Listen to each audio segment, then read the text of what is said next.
खुश होते की यार चला एवढं आपण रडून पडून मार खाऊन किंवा एवढे कष्ट करून आपण एक आपलं प्रेम सक्सेस करतोय, पण त्यांच्या डोक्यात त्यांना एक वेगळीच डाळ शिजत होती. ते म्हणजे त्यांचं खलास झालं आणि सेम तसंच झालं होतं. सगळं पूर्ण संपलं होतं. माझ्या घरातल्यांनी नाही का असं पोरं वगैरे मारायला वगैरे पाठवणार होते ह्यांना, इतकं इतकं म्हणजे खूप जास्त लेवलचं झालं होतं. आणि माझं म्हणणं होतं सो हे हाय हॅलो एव्हरीवन, कसे आहात तुम्ही सगळे? अपेक्षा करते की खूप छान मस्त मजेत असाल. तर मी गौरी स्वागत करते तुमचं आपल्या चॅनलमध्ये. तर हा लव्ह स्टोरी पार्ट 6 आहे. तर पार्ट यायला खूप जास्त उशीर झाला, कारण की मध्ये मध्ये मी डेली व्लॉगिंग सुद्धा टाकत होते. आणि आता मला डीएम येत होते पर्सनली, त्यामुळे साडी कलेक्शन तुझं दाखव, आणि एकदम कमेंट सुद्धा आल्या होत्या. त्यामुळे म्हटलं चला मग माझ्याकडे जेवढ्या काही साड्या आहेत त्या सुद्धा दाखवते. त्यामुळे आता साडी कलेक्शन पण चालू आहे आणि side by side me love story सुद्धा कंप्लीट करते. तर तुम्ही इथून मागचे 5 पार्ट बघितले नसतील तर मी डिस्क्रिप्शन बॉक्समध्ये लिंक देते त्याची. तर लवकर जावा, चेकआउट करा. आणि कोणी नवीन चॅनलवर आले असेल तर प्लीज जावा, सबस्क्राईब करा, बेल आयकन क्लिक करून ठेवा, म्हणजे माझे नवीन नवीन अपडेट्स तुमच्यापर्यंत येत राहतील. सो चला मग वेळात वेळ न घालवता आपण स्टार्ट करूयात लव्ह स्टोरी पार्ट 6 ला. तर जसं की मी मागच्या ब्लॉगमध्ये सांगितलं होतं की माझ्या घरच्यांचा माझ्या लग्नाला ह्या गोष्टीसाठी नकार होता की त्या मुलाकडे घर नाहीये, गाडी नाहीये किंवा इतर गोष्टी नाहीयेत, तर तू कसं काय राहणार आहेस. आणि त्यांचं एकच होतं की म्हणजे माझ्या घरच्यांकडे गाडी होती, घर होतं, म्हणजे मोठं आमचं 3 मजली घर होतं. त्यामुळे मग त्यांचं म्हणणं होतं की तू एवढ्या मोठ्या बंगल्यातून त्या एका गरीबाच्या घरात जाणार आहे का, असं तसं भरपूर असे प्रश्न होते त्यांचे. पण माझं त्यावर एकच मत होतं की तो मला सांभाळेल, तो मला खुश ठेवेल, आणि तेच झालं सिद्ध. हे त्यांना सुद्धा माहिती आहे की आज लग्न करून मीच सगळ्यात जास्त सुखी आहे ते. कारण की आमच्या घरातल्या मुलींच्या बऱ्याचशा मुलींचं लग्न झालेलं आहे किंवा बरेचसे माझे रिलेटिव्ह आहेत त्यांचे लग्न झालेले आहेत. त्यांच्यापेक्षा तरी मी खूप समाधानी आणि सुखी आहे, हे त्यांना सुद्धा माहिती आहे. आणि त्यांना हे पण माहिती आहे की बाबा तो मुलगा माझ्या मुलीच्या सगळ्या इच्छा पूर्ण करतो. म्हणजे मी जसं की तुम्हाला सांगितलंच म्हणजे मिनी ब्लॉगमध्ये की मला गाडी पाहिजे होती, लगेच त्यांनी गाडी घेतली लग्नानंतर. मला पहिले तर मोबाईल सुद्धा नव्हता, मी एक छोटा बटनाचा मोबाईल यूज केला होता. त्याच्यानंतर त्यांनी अँड्रॉइड घेतला मला, रेडमीचा. मग मी रेडमीवर शांत नाही बसले, तर मी लगेच आयफोन सुद्धा मागितला. किंवा घरातल्या ज्या संसारिक गोष्टी असतात, संसार करणं ही सोपी गोष्ट नाही, संसारात भरपूर अशा गोष्टी असतात, त्या सगळ्या काही घेऊन दिल्या. आणि हे त्यांना आहे ना एक स्पेसिफिक डोळ्यासमोर दिसतंय, त्यामुळे आता ते सुद्धा काहीच बोलू शकत नाहीयेत. तर चला मग मी सांगते आता काय झालं होतं. तर त्यांचं म्हणणं असं होतं की तो एका भिकाऱ्याशी लग्न करते, त्यांचं डायरेक्ट असं म्हणणं होतं. आणि त्यावर नाही का ते म्हटले की तरी पण तुला लग्न करायचंच आहे तर आम्ही बघतो, त्या मुलाशी बोलतो, असं तसं. मी म्हटलं ठीक आहे. आणि मी खुश होते की यार चला एवढं आपण रडून पडून मार खाऊन किंवा एवढे कष्ट करून आपण एक आपलं प्रेम सक्सेस करतोय, पण त्यांच्या डोक्यात त्यांना एक वेगळीच डाळ शिजत होती. ते म्हणजे त्यांचं म्हणणं असं होतं की तू घरी बस, आम्ही जातो आणि त्या मुलाशी बोलतो. नाही, आणि ते गेलेच नाही. ते गेले दुसऱ्या रिलेटिव्हकडे, नाही त्यांचा सल्ला घ्यायला, जे मध्ये मध्ये टॉर्चर करणारे असतात ना किंवा इरिटेट करणारे आपल्याला, की त्यांना कोणाचं चांगलं झालेलं बघवत नाही, असे रिलेटिव्ह जे असतात ना ते त्यांच्याकडे गेले. आणि शिवाय त्यांना बोलले की गौरी असं असं म्हणतीये, त्याच मुलाशी लग्न करायचंय, मग काय करायचं, लावून द्यायचं का. आणि त्या रिलेटिव्हला आहे ना असे खरंच असतात प्रत्येकाच्या घरात, ज्यांना आहे ना कोणाचं चांगलं झालेलं बघवत नाही. आणि त्यांचं त्यावर उत्तर असं होतं की अजिबात नाही द्यायचं त्या घरात गौरीला. तर माझ्या घरातले म्हणत होते की का, तर ते म्हटले की नाही, तो चांगला मुलगा नाहीये किंवा वॉट एव्हर, नाही का, त्याला म्हणजे नाही का, त्याला आपल्याला काय माहिती तो कसा वाढलाय किंवा असे तसे बरेचसे प्रश्न, नाही का. मग मला तर त्यात आठवत सुद्धा नाहीयेत, कारण की पण असे होते बरेचसे प्रश्न. आणि तरी पण माझ्या घरचे काय केलं, त्यांचा सल्ला घेतला आणि त्या गोष्टीवर मला काय उलट बोलले माहिती का, की आम्ही त्या मुलाकडे गेलो होतो बघायला आणि त्याच्यावर म्हणणं असं होतं की मला गौरीशी लग्न नाही करायचंय, आणि गौरी कोण आहे, कुठली आहे, मी तिचा विचार डोक्यातून काढून टाकलाय. तुमच्या मुलीला पण तुम्ही सांगा की माझ्यावर प्रेम वगैरे काही करू नकोस, माझ्या घरच्यांनी जी मुलगी बघणार आहे मी तिच्याशीच लग्न करणार आहे, अशा बऱ्याचशा काही गोष्टी. आणि ते ऐकून लिटरली मला धक्का बसला होता माहितीये. मी अशी 5 मिनिटं म्हटलं काय, तो असा बोलूच शकत नाही, माझं त्यावर उत्तर होतं. माझ्या घरातले मला बोलले की आम्ही काय खोटं बोलणार आहे का, असं तसं. आणि मी एक मिनिट, शोनू आहे ना ऍक्च्युली ना मस्ती करतोय, आता त्याचा मस्तीचा टाइम झालाय, त्यामुळे थोडंसं डिस्टर्ब होईल. आणि मग आहे ना त्यांचं म्हणणं काय होतं की त्याच्यावरती नाही का तो तो नाही म्हणतोय. मी असं धक्का बसला होता मला, नाही का, मी शांत म्हणजे कोमात गेल्यासारखं झालं मला, ब्लँक झाले होते मी पूर्णपणे. मी म्हटलं यार मी एवढे वर्ष या मुलाच्या मागं लागलीये, नाही का. आणि माझा विश्वास एकामध्ये पटत नव्हता. पण एक असतं ना की नाही का, आपल्याला 2 मनं असतात. एक म्हणजे तर जे चांगलं मन आहे तो नाही यार, कृष्ण असं नाही करू शकत आहे गौरी, असं नाही का. आणि एक दुसरं मन असं, नाही तुझे मम्मी पप्पा का खोटं बोलतील ते का तुझा वाईट विचार करतील असं. आणि त्यावर आहे ना एकच सिद्ध झालं माहिती आहे का काय, की माझ्या घरच्यांनी ना ही सगळी आहे ना केलेला प्लॅन होता की हिला आपल्याकडेच हे करायचं, हिला त्या मुलाकडे जाऊन द्यायचं नाही. आणि मेन तर आहे ना माझ्या घरातल्यांच्याही डोक्यात नव्हतं, जे रिलेटिव्ह आहे ना ज्यांचा ते सल्ला घ्यायला गेले होते त्यांच्याही डोक्यात होतं, त्यांनी काय माझ्या घरच्यांच्या डोक्यात घातलं. आणि मी जेव्हा आहे ना नंतर दुसऱ्या दिवशी कॉलेजला गेले, कॉलेजला गेल्यानंतर मी कृष्णाला विचारलं, का रे तू असं बोललास का? माझ्या घरचे तुझ्याकडे आले होते आणि तू डायरेक्ट नाही कसं काय म्हणू शकतो, मी एवढ्या वर्ष तुझ्यावर प्रेम केले असं तसं. मी त्याच्यावर ओरडले नाही का. तो म्हटला, अगं तू ऐकून तरी घे, माझ्यापर्यंत अजून कोणीच आलं नाही, माझ्यापर्यंत जर आले असते तर मी नाही का म्हणू, मी उलट तुझ्या घरी दुसऱ्याच दिवशी आलो असतो, आज आपली काहीतरी कांद्या पोह्याचा कार्यक्रम किंवा व्हॉटेवर असतं. आणि त्यावर माझं असं होतं की माझ्या घरातले काय आहेत यार. आणि त्या गोष्टीवर आहे ना मला माझ्या घरातल्यांची खूप जास्त चीड आली होती. मी म्हटलं यार असं कसं काय कोणी करू शकतं खरंच, आणि चिडचिड होणारच. आणि त्यानंतर मी म्हटलं जाऊ दे आता हे काय करतात ना, मला फक्त शांतपणे ऐकून घ्यायचं होतं. मी त्यावर आहे ना त्यांना अजिबात काहीच बोलले नाही. आणि त्यांचं नाही का म्हणजे नाही का त्या मुलाचा विचार सोडून दे, सतत एक ना एक घरातलं मेंबर येणार आणि मला काही ना काही शिकवायचा प्रयत्न करणार. म्हणजे माझ्या डोक्यामध्ये असं घालणार की तो मुलगा तुला आता नाही म्हटलाय, तू विचार करू नकोस, तू सोडून दे गोष्टी, असं तसं नाही का.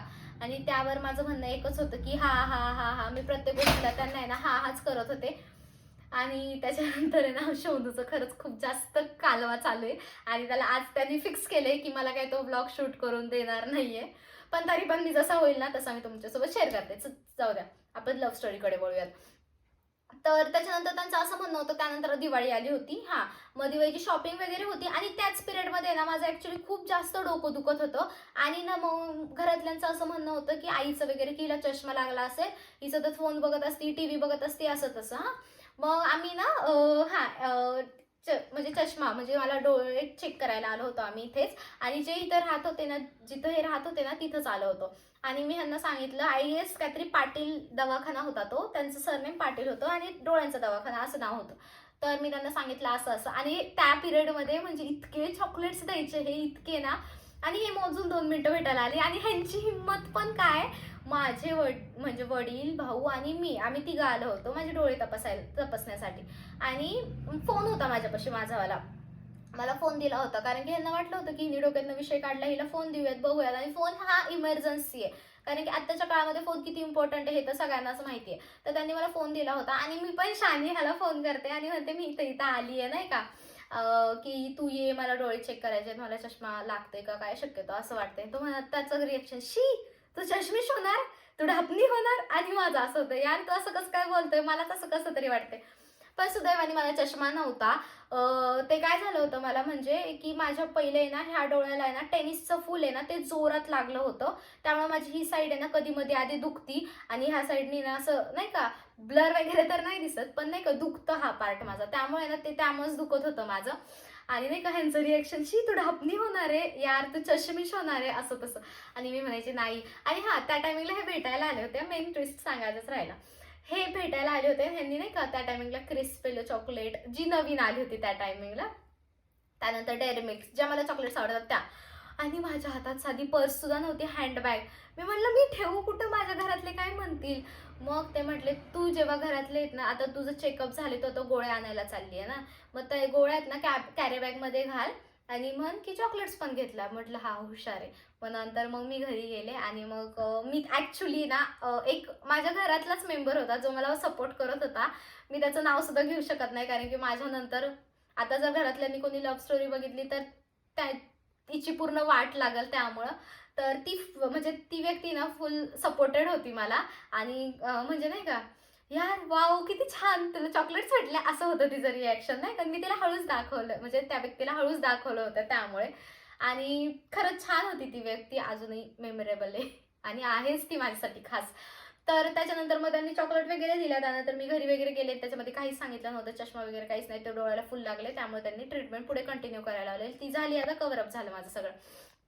आणि त्याच्यानंतर दिवाळीनंतर दिवाळी झाली आणि डिसेंबर महिन्यातच आहे ना माझी एक्झाम होती. त्या टायमिंगमध्ये आमचं आहे ना पूर्ण म्हणजे आता असं वाटलं ह्या टाइमला सगळं खल्लास झालं.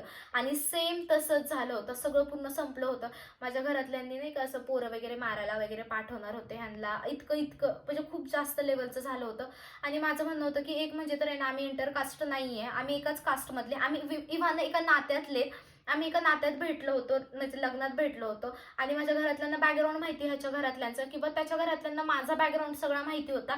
किंवा इव्हन आमच्या घरामध्ये किती मेंबर्स आहेत, इथपर्यंत इतकं जवळचं नातं होतं आमचं, तरी सुद्धा आहे ना ते नव्हतंच. आणि ना त्या पिरियडमध्ये जेव्हा डिसेंबर महिन्यात समजलं, हा प्रॉपर मॅटर डिसेंबरपर्यंत चालू होता. आणि नाही का माझे घरातले इव्हन माझ्या सासूबाईंशी सुद्धा बोलले होते की नाही का असं असं आहे त्यांचं, काय करायचं. माझ्या सासूबाईंचं काहीच नव्हतं म्हणणं त्याच्यावर, नाही का, त्या पण थोडं शांतच होत्या. त्या कसं काही बोलू शकत नव्हते, सासरे पण बोलू शकत नव्हते, कारण की त्यांचा मुलगा होता. त्यामुळे म्हणजे ते बोलतच नव्हते, त्यांनी कधी अपशब्द पण उच्चारला नाही किंवा काहीच नाही, नाही का. पण त्यांचं ते शांतच होते आधीपासून. मग माझ्या घरातल्यांचं, नाही आम्हाला तुमच्या घरात मुलगी द्यायची आहे, तुमच्या मुलाला समजून सांगा, उद्या बरं वाईट झालं तर आमच्यावर नका येऊ, अशा भाषा डायरेक्ट, नाही का. आणि नाही का एखाद्याची पूर्ण असं एकदम वेगळ्या टोननी बोलायचे, ते असं बरोबर नव्हतं वाटत ते. आणि तो मॅटर आहे ना पूर्ण फेब्रुवारीपर्यंत चालला गेला होता. आणि त्याच पिरियडमध्ये मग मला घरात नाही ठेवलं, नाही का, घरातले सगळे वर्किंग होते, त्यामुळे ना मला लगेच माझ्या घरातले जे जवळचे रिलेटिव्ह होते, म्हणजे माझ्या आईच्या माहेरकडचे ते जवळचे रिलेटिव्ह होते, त्यांच्याकडे ठेवलं होतं. ह्यांचं म्हणणं होतं की ही बाबा सगळे वर्किंग आहेत, सगळे स्कूल कॉलेजला जातात, आणि ही जर निघून गेली तर काय करायचं, नाही का, असं तसं.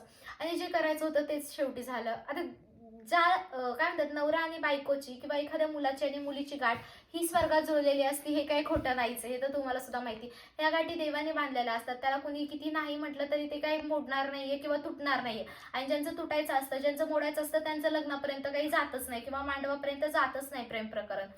तर म्हणजे खूप खूप अडचणी आल्या आमच्या प्रेमात. पण असं काही नाही की लगेच घरच्यांना सांगितलं आणि लगेच हो घरचे म्हटले कांद्या पोह्याचा कार्यक्रम करायचा, उद्या लग्नाची तारीख काढायचं, असं काहीच नव्हतं.